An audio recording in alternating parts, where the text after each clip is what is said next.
Hey, what's up, everybody? Alex from MarsBased here. And in this episode, we'll be hosting Victor Horcasitas, our very good friend who's also part of the Startup Grind team here in Barcelona, because I wanted to bring in an expert and an American to discuss the situation of Silicon Valley Bank we lived over past weekend. So this episode is not a what happened 2 days ago, more like what happened a week ago. It's a more factual episode. It's not trying to discover all the things that are going on, all the moving parts and bolts, like most other podcasts recorded something live during the happenings of the fallout of Silicon Valley Bank over the first, second weekend of March 2023.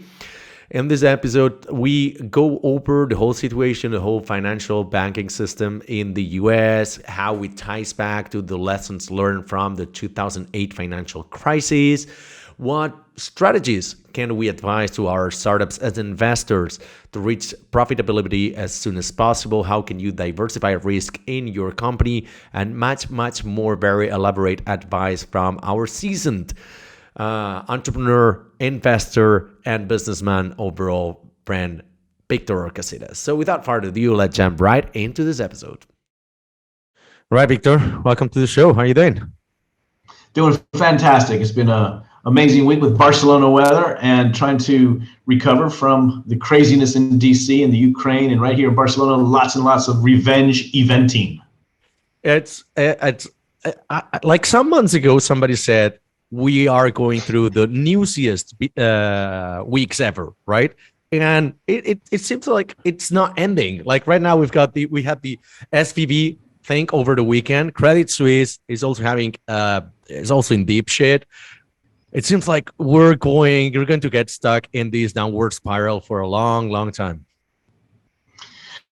Well, hopefully it won't be too bad. But as we were talking, offline, I think there's still more to come. But I am pleasantly surprised with how the U.S. government has responded to the situation thus far. So without getting too far ahead of ourselves, I'll let you ask whatever questions you want, and I hope I can give you some intelligent insights from my time at the bank.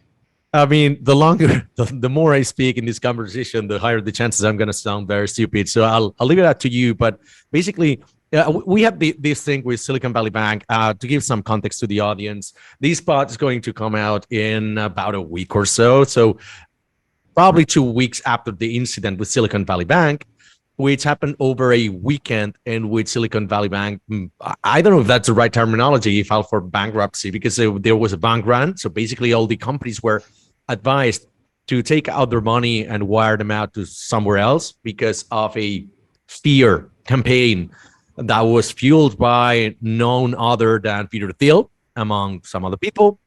And Silicon Valley Bank had always been this sort of super friendly bank towards startups because we all know banks are very slow and sluggish and bureaucratic and whatnot. And Silicon Valley Bank, 16th largest bank in the US, created a brand around these super technological high growth companies. And it was perceived always as very friendly, super high reputation and whatnot. However, they took a certain set of measures and long-term investment that didn't pay off very well because of whatever reasons I'm not able to understand, because of macroeconomics and things going on. But it turns out that one of the things that happened is like some people say like, oh, this bank is going to have a real problem. Let's just take all this money here and there. And that created that spread like wildfire in Silicon Valley. People basically, had there not been Twitter, maybe this wouldn't have happened. And so it ends that over the weekend, there was this huge debate whether the government was gonna bail it out or whether somebody else was buying it. What's gonna be the result of this catastrophe? Because maybe something that will cause a domino effect on or a rippling effect in the other banks, in the state banks and regional banks and whatnot. And I don't know, it's been a mess. So how have you lived this? Let's just start. Were you plugged into the phone the entire weekend, or you were not affected at all by this? Well, no, I'm deeply interested in what's going on because I do get questioned, and occasionally I get called from CNN and TV3 and other local and international news agencies to see if I can give some sort of, insights. I used to work at the Federal Reserve in New York, and I think when people have found that out, they think that I have a lot more to know than they might do.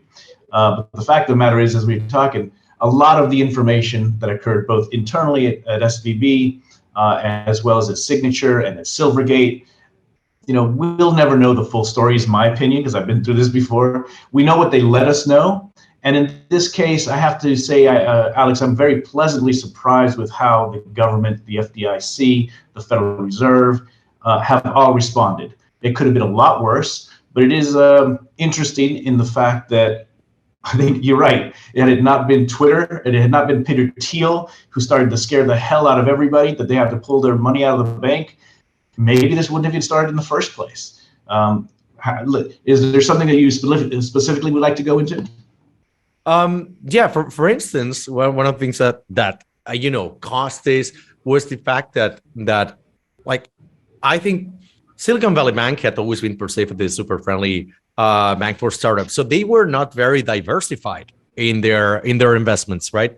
And I don't know, like how many. Because you, as an American, what was your perception? Because I think that we live inside a tech bubble, and my perception, even though I am in the tech bubble, I'm always very skeptical, and I always try to cast some doubt on everything because, like, I don't swallow the easy truth, and I think that people didn't give two shits about Silicon Valley Bank outside of the tech world. Like, I don't know how big of an implication would it have had, like the explosion of Silicon Valley Bank, if the government hadn't intervened. I don't know if that's the right question, but no, actually, I think it would have been actually quite substantial if they had not intervened.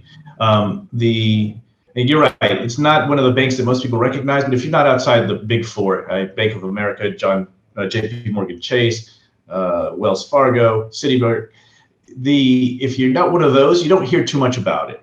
But it's a big, mid-regional bank. The challenge that it had, and I've always been somebody who is very critical about investment banks. They take big risks, they get huge rewards, but when they fail or something goes really wrong, there's always this frustration that many Americans have. And we say that the taxpayers are going to bail them out. So they take big risks, and everything's fine when things are going well, and when things really hit the fan, then they want the taxpayers to bail them out. But that's not quite true, Alex. For example, in this case with Silicon Valley Bank, the taxpayer money was never going to be in question to save them.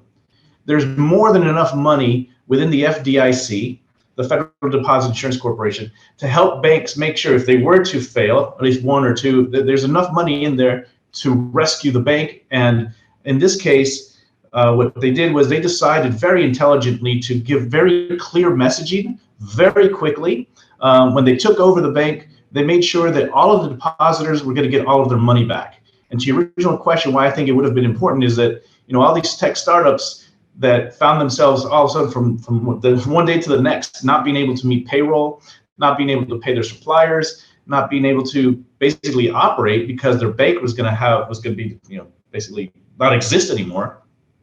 Instead of allowing that to happen, the Biden administration, which I'm usually quite critical of, in this case, they were very clear about what needed to be done, when they needed how to do it. They fired the management team, and the investors, in this case, if they lost money, that's too bad. But the depositors themselves, say if MarsBased had its company's money with Silicon Valley Bank, it wasn't going to suffer. And I think that's fair. The depositors shouldn't have to worry about their banks going under when there's plenty of money to save it in there. And if they hadn't done it, I think you could have seen a much worse, scare and the ripple effects that you were talking about, that other banks were going to start failing. And the fact of the matter is, the other bank that had a problem as well, they had a similar problem, but a little bit different in that they weren't diversified. And it's easy to look back and say you're not diversified enough after shit has hit the fan. But when you're in the middle of it, there's so much information moving so quickly, and then you realize the absolute truth in what Warren Buffett had always said. I'll probably get the quote wrong, but it's when the tide goes out that you see who's not wearing a bikini, right? Exactly. A swimming suit. Yeah. We're swimming naked. I think it's like when the tide goes out, it's like you see who's swimming naked. Right. So in this case, it's easy to look back and say Silicon Valley Bank did not do a good job of matching short-term requirements with long-term investment strategy. Well, for a long time, it was just growing like crazy. So it was hard to predict things were going to go wrong very acutely. Still, that is what governance is for. And that is what the banking regulations were for. And you can't help but start to put a political lens through it, because you have Peter Thiel, who's a huge believer in the government should not be involved at all. And Exactly. Here he was telling people to take their money out and begging people to have the FDIC and people come rescue the bank. So here it is. He doesn't want government interference, but when something goes wrong, this person with a massive amount of influence is basically causing a potential rush on the entire banking system. And here again, the messaging was very clear that they had to move swiftly. They were going to stop the initial, hemorrhaging. But the bigger goal of both the Fed as well as the FDIC is to make sure that the national banking system runs smoothly, and that has a ripple effect across, the European and Asian markets. And when you have everything so tied in, it was wonderful to see. Finally, my president, who is not known for speaking boldly or clearly, he put out the plan, and I have to say, by Monday morning, people kind of knew what to expect. Everybody's holding their fingers crossed. And of course, we had the announcement of Signature and Silvergate. But in the end, I think things kind of recovered very nicely. That being the case, Alex, we were talking earlier, I still think that there's a lot of companies that have not been adequately audited. They don't have the proper reserve requirements for capital. And a lot of this had to do with the banking deregulation that was part of the previous administration. And these guys are completely against overregulation, which it's hard to say who's for overregulation.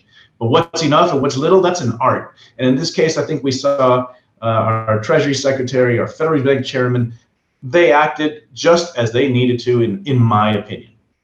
It was funny. I was like hooked on my cell phone over the weekend, because it was like a great TV show, seeing like that was falling apart. Basically, there was this very, very interesting tweet from Michael Arrington, the founder of TechCrunch, who said, like, one thing I learned at this last weekend is most capitalists become fast socialists when they think they lost all their money. I think it pretty much sums up what's been going on, because it seems like and somebody replied to that, and Democrats into Republicans also. So I think it's pretty interesting that we saw a lot of people just tweeting in all caps, asking for, please government save us because we're going to lose all the money.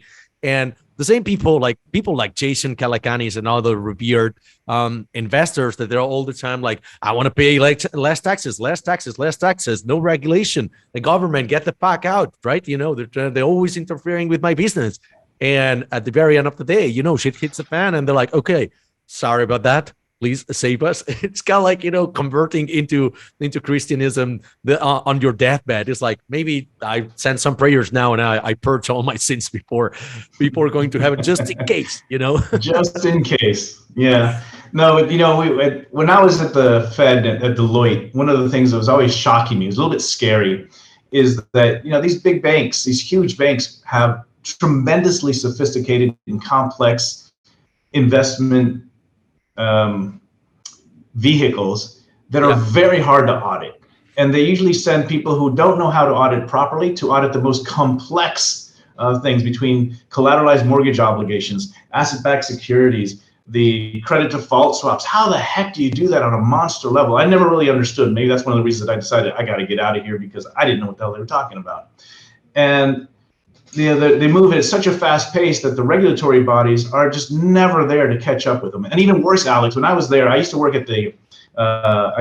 for projects for the SEC when I was at FINRA. FINRA was the body that basically, I did investor protection for market regulation at NASDAQ. And it was really frustrating that Clinton, of all people, started to destabilize or defund. The fund is a big topic for work here, but the work that goes to protect the Glass-Steagall Act. Are you familiar with the Glass-Steagall Act? I am not. Okay. Well, the Glass-Steagall Act was something that was created to avoid having small local banks that take care of deposits for normal people like you and me from trying to invest like they were monster investment banking companies. So they're not allowed to do these huge, very risky investments. And you have to have certain much higher, cash and threshold and reserve requirements so that you can start doing it. And you have to tell your depositors that you were actually undertaking some seriously risky investments. And, one of the things that this actually it was a result of the crash in 1933. And we kept it this way so to make sure that small savings and loans banks did basic, very simple banking. But in the 90s, you started to see all the teeth being pulled out, and small banks started in the late 80s, early 90s. Small banks started to have the chance to take these risky investments. And it's irrespective of which political party is in power at the time, what you want to do is for people to invest, you want them to spend, and you want them to take risks. This is part of what moves the economy along. You never want to be the party that holds things back, because that's easy for a political attack. And if you're president, you want people to spend while you're president, because it just makes things easier for you to be reelected. So it's very politically inconvenient. But now, one of the last things of the previous administration, think about this, Alex. We deregulated banking. They took off lots of regulations on the trains. They took off lots of regulations for air traffic and on the airlines. And what's just happened in the last 3 or 4 months? We've had 7 almost collisions with airlines. We've had 3 derailings in the last month for trains, monster derailings. And here we have one of the last things that President Trump and his team were very proud of was dramatically removing the regulatory practices that helps to prevent exactly what happened with Silicon Valley Bank. And for someone to come back and say that this is not related, I as a lifelong Republican until about a year or 2 ago, I was really pissed off to hear all the Republicans oh yes, we're going to get rid of regulation. And then, as you said, they come back and they're the newly converted. They want all kinds of government protection when they fear that they're going to lose some of their money. This seems like you're all in favor for regulation right now. I mean, that was a pro-regulation speech there, if I ever heard one. Well, I'm in favor of the right regulation. You don't want over-regulation, and I'm, as a person who really would like to see the economy grow, I'm a big believer that a lot of times the government, for all of its best intentions, just mucks everything up.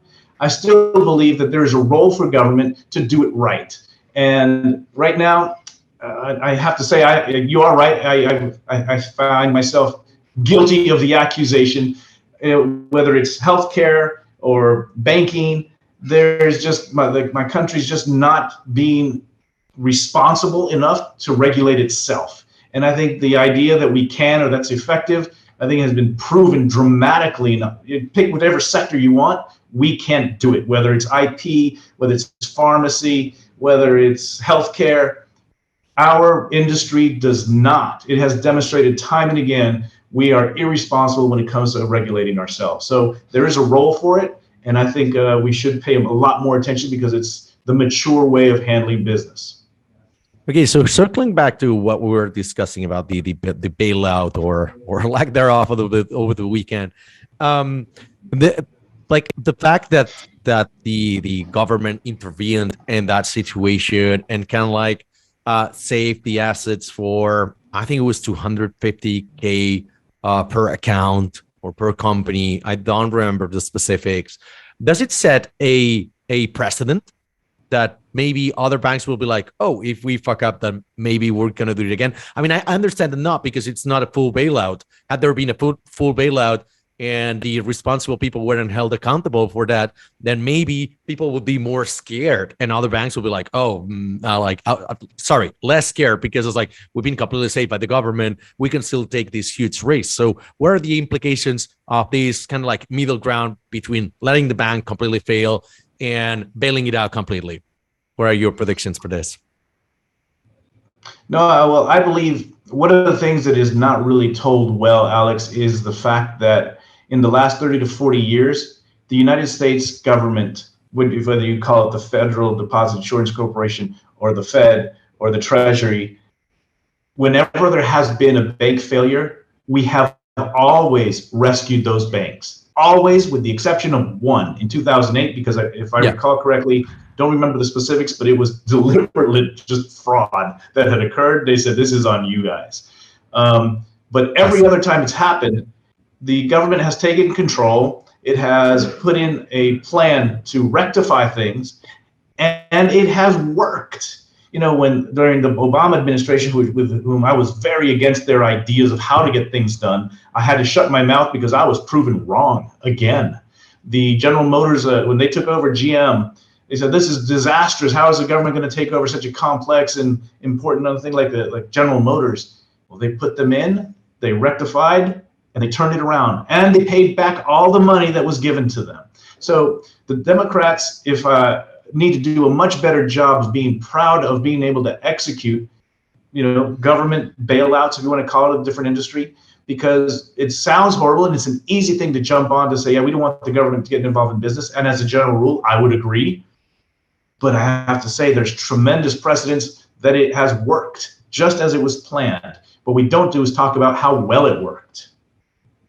Are you getting because I don't know about you, but the fact that not even 1 week after we saw the news of Credit Suisse undergoing several difficulties as well, I don't know about you, but I was getting 2020 vibes in which, reading Twitter, you're like, some people ultra skeptical, like, no, this is never going to happen here. Like I remember because I was in America when shit hit the fan. I was in San Francisco for the Startup Brand Global Conference in 2020. And I remember people are like, no, this is never going to happen in America here. Like, no mask, no people control. We don't do that. We don't get viruses in America. Right. and lo and behold, less than a month after, people were caught up in that terrible situation. But so now last weekend, I was like two kinds of people, right? Super skeptical people like, no, this is not going to happen. The other kind of people are like, wow, banks in the US were down 20 to 50% over the weekend. In Europe, something more. And we haven't really come out of the tech crisis of 2022 and war in Ukraine and the recession and inflation and all of that. Seems like we're in for another big snowstorm, but I don't know. I'm less informed now than I was in 2020 regarding viral pandemics, if it's even possible to be less informed than that. So are you getting 2020 vibes or do you have more understanding of these fields so that you are less concerned about it? I'm not as concerned. I've learned that most of the things in my personal life as well as in government, it rarely ever gets as bad as we think it might. There are obviously major exceptions to that. I don't think too many of us in the United States and in Europe really ever saw what Russia is doing to Ukraine and the supply chain side effects that has just destroyed the energy market. And we never really predicted the ripple effects on that. But from a perception that we were going to go into from this easy money time that we were basically having for the last, 10 years is what I call it. And particularly the last 3 or 4 with 3 cycles of amazing payments that were being given to the American economy. We knew that the inflation was going to come up. I don't think anybody with any intelligence at all knew that inflation was going to hit us and hit us hard. But if we didn't do it, the number of families that were going to get hurt in the US, at least, was going to be enormous. And so while I knew that we were in for some trouble, I think there's also this idea that there's an overcorrection, and we've been living high for a while, and I think we've done a relatively soft landing. I know we've been talking about here in Barcelona at the Startup Grind and other events that we've been to. They're always talking about a hard landing, a monster correction, a horrible recession. Yeah, things are dipping for certain, but I think there's an expectations and an expectation management. And if you can do the expectation management better, then a better job of making sure people start to react in an intelligent, informed, and evolved way, it can really smooth out the rough riding. And when I see the similar patterns in banking, for example, with Signature and Silvergate, it's a different sector. It's not necessarily tech. This is fintech. And you saw crypto's 2 major banks disappear. Okay, but once again, they were very focused, and how many people would have really predicted that tech was going to grow so slowly and that the ease of money was going to be terminated so dramatically with such rapid increases in the Fed funds rate and in the interest loans from the Fed. These are really hard to predict. And while I do believe that the governors of the governance of these companies should have been there. I think they added to the problem because they kept their mouths shut, or they did what Peter Thiel did and they really caused people to start pulling their money and run to the banks. If they were wise, if they were smart, if they had some transparency, they would have handled this a lot more elegantly. And I do believe that the market tends to correct itself. I'm a big believer in the power of the market, but I'm not naive enough to think that there aren't monster forces that influence the market in ways that I guess we don't expect or we never hear about. And in this case, I think we're going to be all right, Alex. There's no major shocks. Well, we've responded quickly. We responded properly. I think there's going to be a few more. But now that we've learned, hey, if these banks aren't diversified, they're now going to start diversifying. These are small lessons to learn. I think that we can learn from them very quickly. Well, on the overall, I agree with you. There's one thing I'd like to dispute here, which is the fact that you said that there are no major forces. And I think there's at least one of them. I mean, Peter Thiel is one. While he's not very active on social media, he's on the board. If I remember correctly, I think he's either an advisor or the board of YC. And he told specifically to all YC companies to pull out all their funds from Silicon Valley Bank, which must have been like dozens of companies, right? There's another major voice in the business ecosystem, which is Elon fucking Musk, which has got 132 million followers on Twitter. This guy has more followers than half of Europe, has population, which is absolutely insane. So every time this motherfucker tweets something, he creates a big effect in the market, right? He's a person that with just one tweet, with just one meme, can cause the value of the stock of a certain company go up and down significantly. And that's something for which he has had a lot of problems in the past. And I think he's kind of like more low profile lately. But I think we have to get used to this kind of stupid idiots who are just speaking their minds out and creating these big effects in the market, which I think it's very scary to think that one person, one individual, just by saying something very simple, has got more power than certain governments, right? And I don't know if we are really prepared for that. I don't know how prepared we are to deal with the exponentiality of these effects. What's your vision on this? I think you're right, but I don't think what I dispute with what you just said is I think that's always been the case. And capitalism it runs on the assumption that we have equal access to information, and we know that's never the case. So that's one major fault in Adam Smith's plan. There are companies, there are government agents, there are players who have information that the rest of us would love to have, and they don't share it. And actually, sometimes it's illegal for them to have it. And this is where regulation needs to have some teeth. But I think that's always been the case. If we need The Rock, we need Dwayne Johnson, who has 300 million followers, to undo something like Peter Thiel. It is undoubtedly that Peter has a lot of influence or outsized influence on the market, and in particular for startups. And if they're going to have banks, maybe this creates an opportunity for other banks to kind of fill in where SVB was and realize that there's really interesting opportunities there, but they can manage it much more intelligently, and as well as a lesson for the Fed to not continue to increase the rate hikes that they've been doing. So I think they were thinking about doing another one, and I don't think a lot of people truly understood how fast, whether the Peter Thiel is there or not. If you don't meet your payment obligations, you're going to get screwed. So whether Peter Thiel said anything or not, SVB was going to go under. And it was going to have to be taken over, and I just didn't really see any other way. The same thing happened with another bank, and I believe there's two more that are currently being closely monitored. But as a result of what happened with Silicon Valley Bank, to the contrary of what you said, there's an incentive to be more reckless. I don't think that that's the case. I think they want to get it right, and they are aggressively negotiating with their investors and with their depositors to make sure that their governance is more effective. And they've heard the alarm bells by one.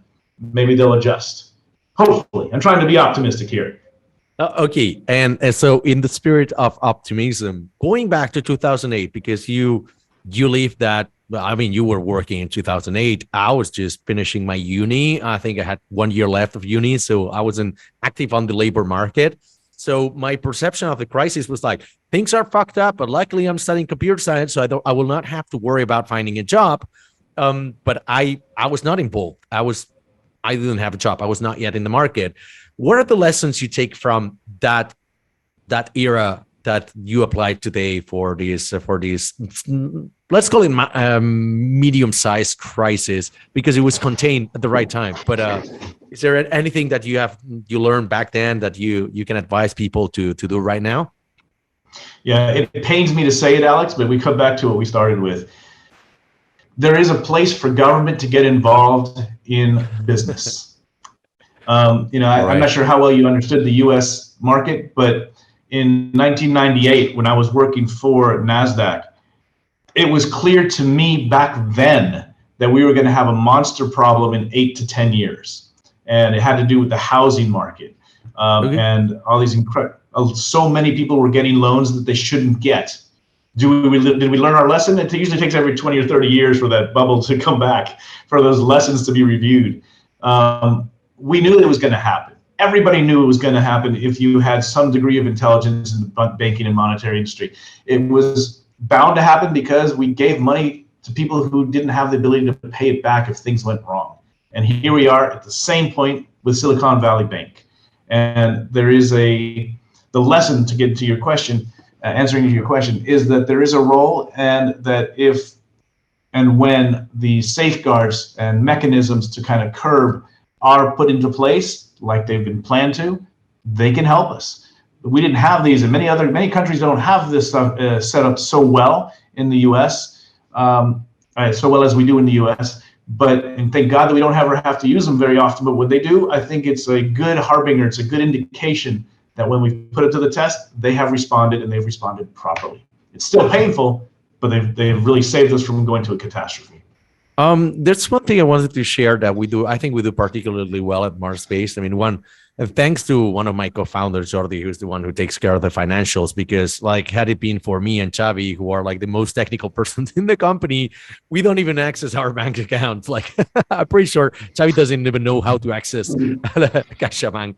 But so Jordi is more on the financial side, and I think he's always had a plan for financials. And one interesting thing that he came up with, I know it's pretty basic, but it's don't have more than 150 grand in each bank, because I think that's the amount of cash that you get that's insured in the European Union should a bank fail, right? They can recover your deposit for 150K, something like that. So we have diversified to between 3-4 banks at the same time, which kind of gives an idea of how much money we got, right? But I have just disclosed the amount of cash that we have in the bank at a certain point. But I think that other people, I've been discussing this with other people, and nobody does this. Is this something that we're just off the mark, or do you think it's something sensible to do, or is there a strategy you follow for these in your companies and investments?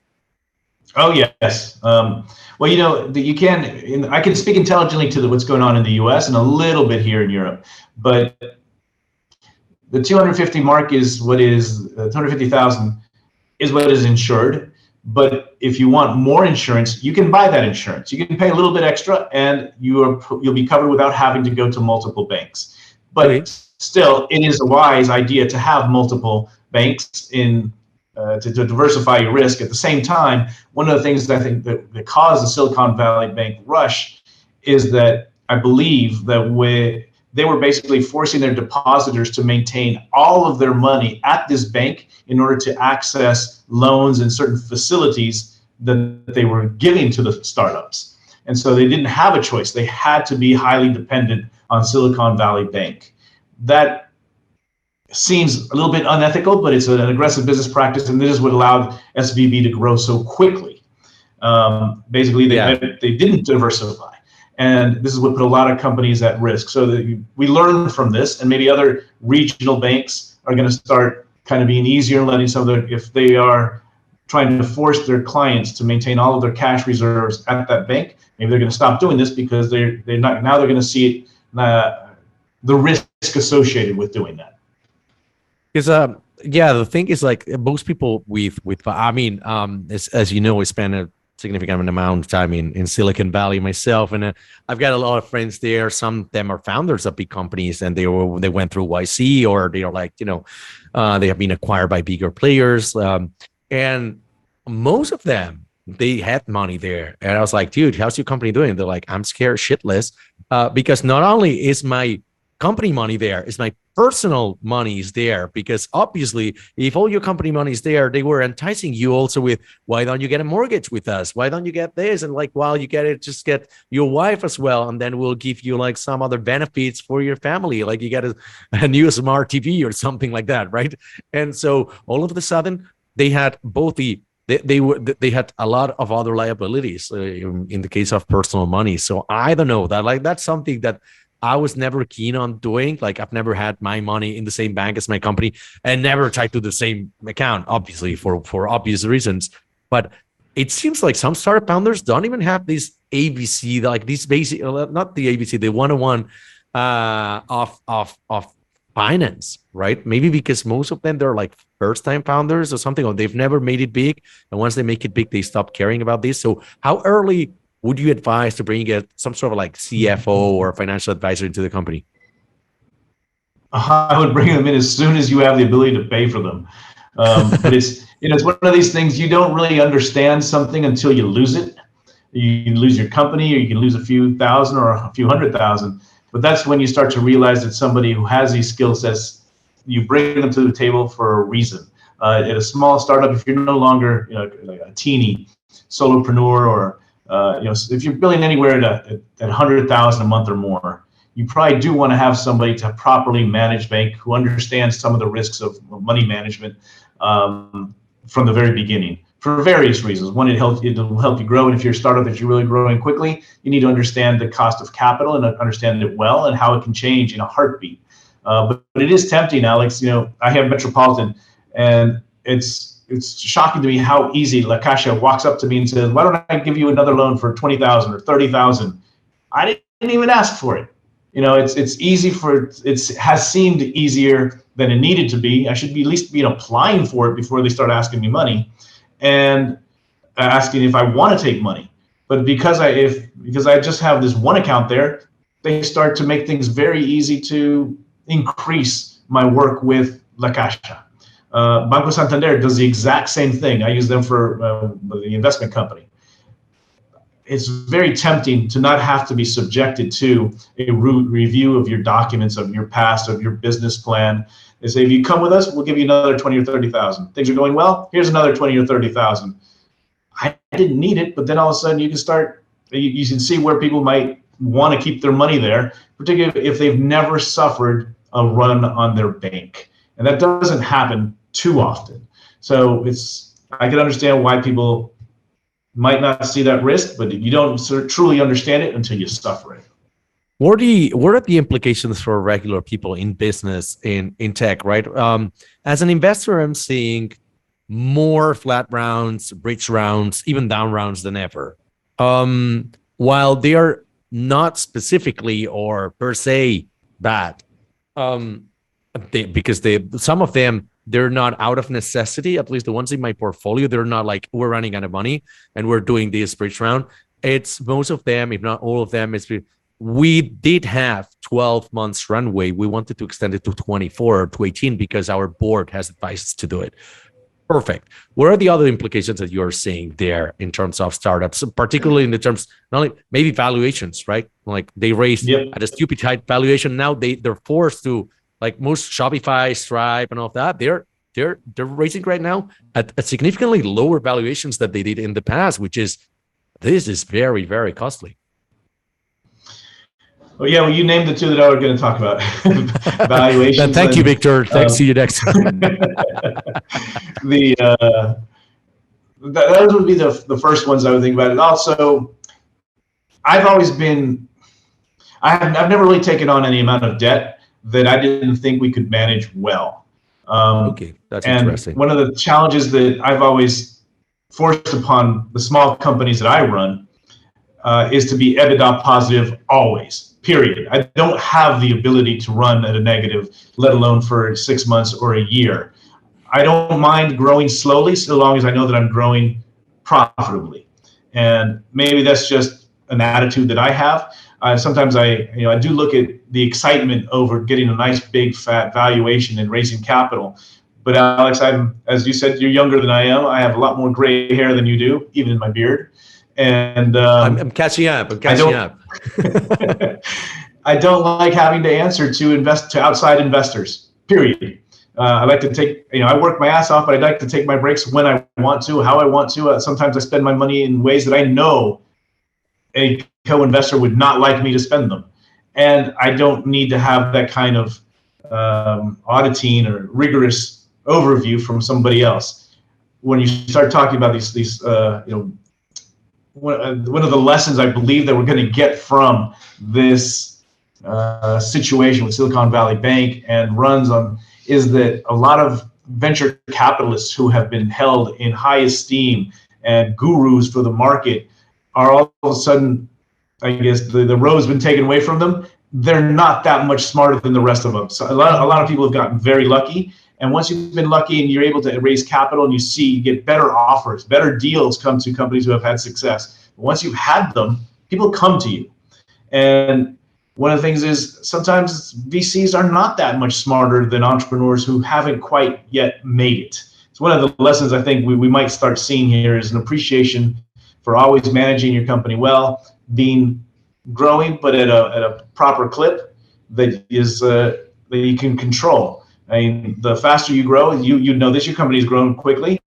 Problems grow at an exponential rate, not at a nice fast slope like this. The ability to manage people, to manage risks, to manage new projects, it just grows so much faster than the rate of revenue. And I think one of the lessons is going to be that you should trust yourself to run a proper company in a steady and predictable rate so that you can explain it to your investors if you do indeed decide to take on some outside capital. One of the kind of like to wrap this up because we're 5 minutes left. When you came into Metropolitan, I mean, we didn't talk much about that. We'll have to do a separate episode. I wanted to focus on Silicon Valley Bank at this point, but you turned the situation around, right? It was kind of like it was a struggling business. I wouldn't call it a failing business. It was struggling. You came in, you managed to turn it into a profitable business. So what would be your top 2 or 3 advice for startups nowadays that they are pursuing their road to profitability? Well, one of the first things that we did is we cut out a lot of fat. So there's a lot of stuff that the previous management team I think what they were doing, Alex, is we were in Metropolitan's case, that is applicable to others, is that when things start going well for you, be very careful not to continue to take on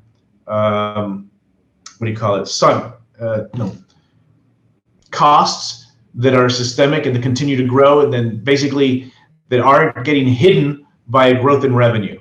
One of the problems that I think Metropolitan had was it was in its heyday and it was growing so fast that they didn't really understand the fixed costs that they were assuming that they would not be able to get rid of if revenues kind of started to slow down, because the costs continued to grow, but revenue slowed down. And it's kind of what happened to Silicon Valley Bank, in a different way.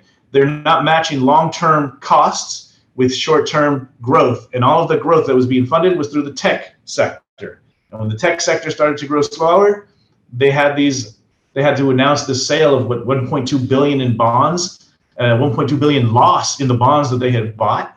That was scary as hell. But I was like, well, it's not that bad. I mean, they had 14. The percentage of loss for the bonds was a fraction of the value of Silicon Valley Bank. While it's still a heavy message, it wasn't that bad. And what's really worse is the run of the fears. For Peter Thiel and the scare that people have about the expectations of things getting worse is much worse than the problem itself.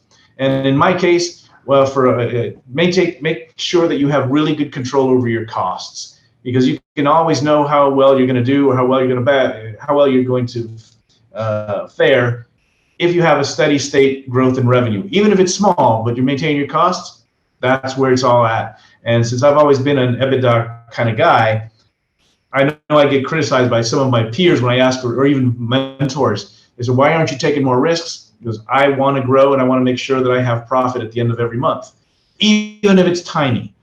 I don't mind doing that, but I don't take on a lot of debt, and that way I can sleep at night. I don't know how else to answer your question. That's like a perfect note to wrap it up here, because I think, I'm an advocate for bootstrap businesses. So even though I am an investor, I always advise people not to take any money, not to borrow money, because you have to pay it back with an interest. And that interest might be a financial interest, or it might be just your effort, your health, right?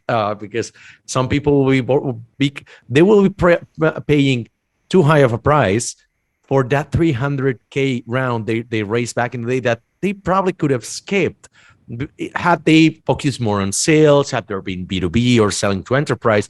But they were so insistent on just going B2C or like something more, let's say, that provided immediate rewards but required to burn a lot more cash, right? And they're like, oh yeah, we just raised this round. But it was a heavy cross to bear all these years, because that probably, in hindsight, that round we shouldn't have done, right? And so to pay back that money, they have to work their asses off, grind it out, hustle, work on weekends and whatnot. Whereas if you build something more sustainable, more focus on value and on margin, on EBITDA, then probably you can live a calmer life. And I think not a lot of people were aware of this.